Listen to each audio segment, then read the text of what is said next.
ici à Madou, à Bruxelles, Madou, avec Dora. Bonjour Dora. Bonjour, Pasteur Bobo. À Bruxelles, ici, il y a les élections communales. Nous savons que vous êtes candidate. D'abord, vous pouvez vous présenter à tous ceux qui nous regardent à travers le monde. Bonjour, bonsoir si vous nous écoutez le soir. Voilà, je suis donc Dora Ilunga. Je suis en politique au Parti Socialiste. Depuis déjà 15 ans, je suis en politique au Parti Socialiste. Et donc, comme expliquait le pasteur Bobo, cette année, une année spéciale puisque je vais faire ma 3e campagne électorale. Donc, 6 fois. Maintenant, on va partir pour encore 6 ans. Ça fera 18.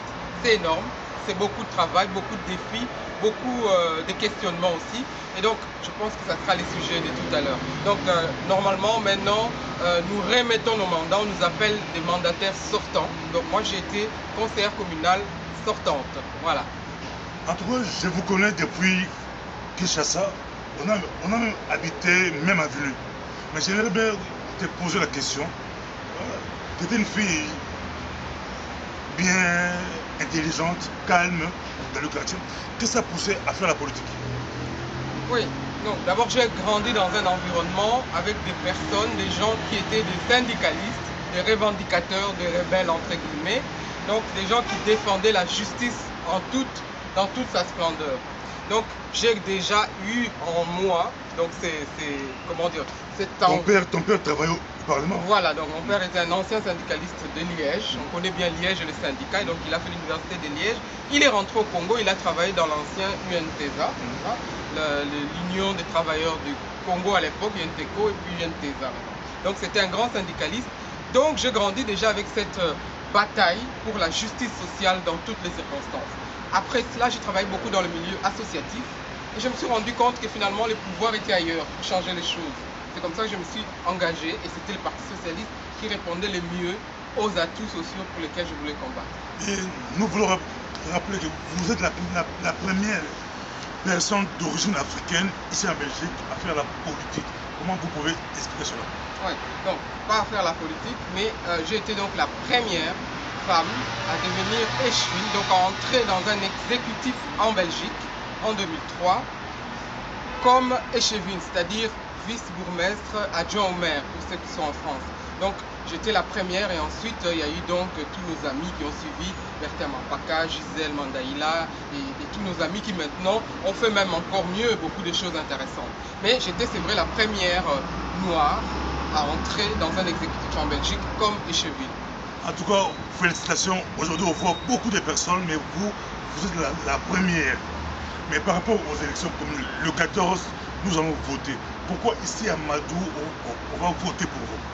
Voilà, donc, et quelles sont les communes qui doivent voter pour vous? Voilà, donc ce sont les élections communales, c'est-à-dire que nous allons voter dans la commune dans laquelle nous sommes résidents. Donc ici, nous sommes à Saint-Josse-Tenoude. Si vous habitez Saint-Josse-Tenoude, vous voterez pour des candidats de Saint-Josse-Tenoude, dont je suis une des représentantes du Parti Socialiste. Mais nous ne présentons pas notre liste comme Parti Socialiste, mais comme la liste du bourgmestre.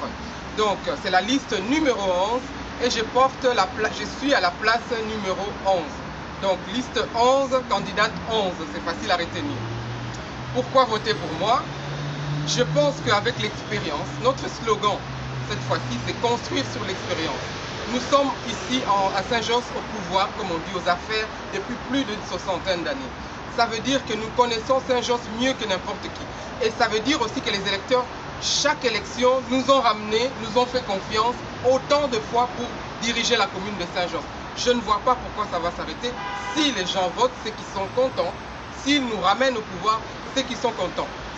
Certains parlent de non, ça fait trop longtemps, on devient vieux, il faut du renouveau dans tout ça. Nous sommes là, nous sommes les renouveaux. Il y a des jeunes sur la liste qui sont là pour le renouveau de Saint-Josse. Jean Desmanet, notre bourgmestre, est là aussi pour mettre en place et continuer toute une série d'actions sur la commune. Nous avons aussi Émir Kir, qui est aussi quelqu'un qui est secrétaire d'État donc à la région et qui est aussi quelqu'un qui fait des actions, notamment dans la formation professionnelle. On a en face de nous là un bâtiment de Bruxelles Formation qui permet aussi la formation professionnelle. Nous avons des éléments valables sur notre liste et nous pensons qu'il peut réellement répondre aux problèmes et aux activités de la commune de Saint-Josse-Tennoud. Moi, personnellement, j'ai beaucoup travaillé dans l'emploi. J'ai énormément créé des choses, des actions, notamment à tout ménage, que tout le monde connaît maintenant, qui est une agence qui engage dans les titres et services. Nous étions parmi les premiers à Bruxelles. Je travaille beaucoup avec la jeunesse, notamment nous avons eu un échange avec le Congo dernièrement entre des jeunes d'ici, de la commune et le Congo. Je travaille beaucoup aussi dans l'égalité des chances entre hommes et femmes, entre immigrés et belges. Donc tous ces projets me prennent à cœur. J'ai fait des projets là-dedans, des parrainages des jeunes dans l'emploi. J'ai fait des projets aussi avec les femmes. Je suis notamment à la base de la création du service égalité des chances, puisque j'ai lancé à ce moment-là, quand j'étais échevine, le premier réseau communal des femmes qui aujourd'hui est transformé en service d'égalité des chances. Il y a la coopération au développement. J'ai participé à l'élaboration, à la structuration du programme communal de la coopération au développement. Aujourd'hui, plusieurs communes font des projets au Congo, en Afrique, dans tous ces pays du Sud. Nous sommes parmi les échevins qui avons travaillé les critères de ces programmes-là. Donc, ces matières-là m'intéressent, l'emploi, la jeunesse, la coopération au développement, l'égalité des chances, pour n'en citer que quelques-uns. On voit que vous maîtrisez vraiment votre domaine, mais par rapport à la diaspora congolaise, quel est votre message? Aujourd'hui, la diaspora est réticente par rapport aux élections qui s'est passées au Congo et que nous voulons le changement au Congo. Et vous, qu'est-ce que vous dites par rapport aux revendications de la diaspora qui vous regardent vraiment? Voilà. Et qui veulent même sanctionner les partis francophones? Quel est votre message? Voilà. Donc, je voudrais vraiment faire passer un message. Je comprends tout à fait la frustration de la diaspora congolaise actuellement. Tout ce qui se passe au Congo, tout ce qui s'est passé pendant les élections, ce n'est pas réjouissant. Nous sommes tout à fait d'accord avec la diaspora. Maintenant, il y a ici question de stratégie. Nous sommes en train de faire les élections communales, c'est-à-dire que les élections au niveau des communes.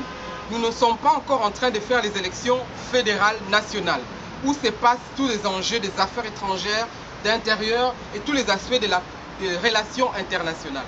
Donc, confondre ces deux niveaux, ce n'est pas dans l'intérêt de la diaspora. Puisque nous vivons en Belgique, la diaspora vit en Belgique, vos communes vont décider, peut-être sans vous, de votre avenir et de l'avenir de vos enfants. L'école, l'enseignement, vos enfants vont dans les écoles ici, pas au Congo. Votez d'abord pour améliorer votre style de vie ici. Il y a l'emploi local, il faut faire attention. Si vous n'avez pas d'emploi, vous ne pouvez pas aider le Congo. Il faut faire attention, la sécurité.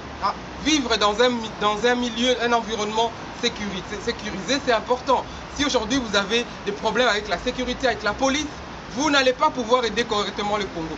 Et ainsi de suite, toute une série de matières. Si vous vivez dans un quartier dans lequel vous ne pouvez pas être dans un environnement aussi sain, propre, bien organisé, si à la commune vous ne pouvez pas obtenir les documents, venir chercher votre carte d'identité dans de bonnes conditions, pouvoir avoir tout ce que la commune apporte aux citoyens, vous ne pouvez pas être dans des conditions pour aider votre pays d'origine. C'est comme si vous demandez, je donne toujours cet exemple, au bourgmestre de Bandal d'aller gérer des problèmes avec la Belgique pour le Congo.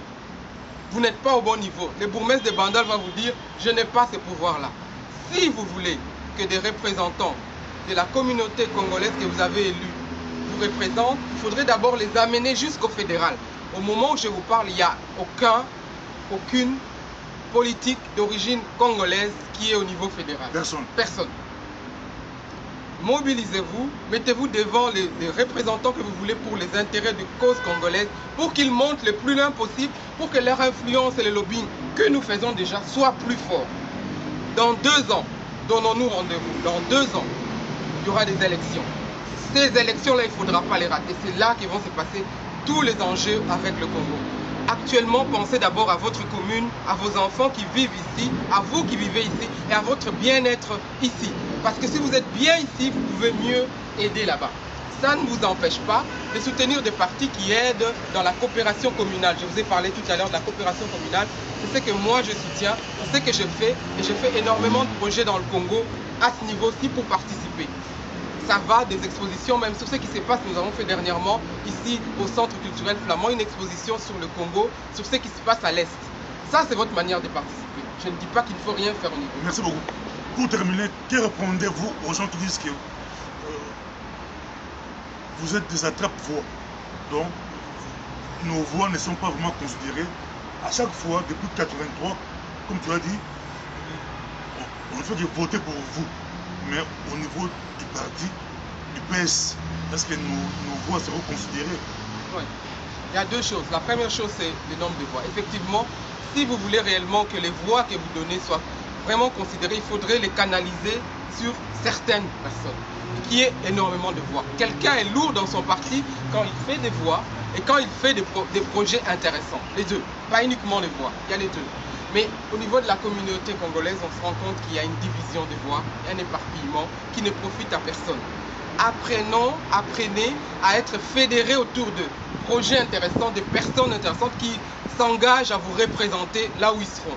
Mais si nous éparpillons les voix, si nous votons dans tous les sens, s'il n'y a pas une structuration de la communauté congolaise, d'ailleurs nous y travaillons déjà à partir de ces élections, on ne pourra pas avoir ce poids dans le parti pour dire que voilà, nous avons tel problème, écoutez-nous. Ça c'est une première chose. La deuxième chose, attrape-voix, ça dépend si on le prend négatif ou positif.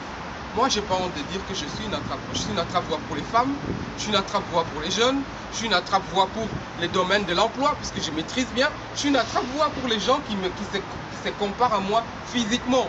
Des gens notamment qui viennent du pays d'origine d'où je viens. On prend des médecins, ils représentent les causes et les intérêts des médecins, c'est des attrape-voix dans les milieux des indépendants. On peut prendre des femmes pour représenter les problèmes des femmes. Je ne vois pas où est le problème. Ça devient négatif quand la personne ne connaît rien en politique, ne veut rien en politique et ne représente finalement rien d'intéressant.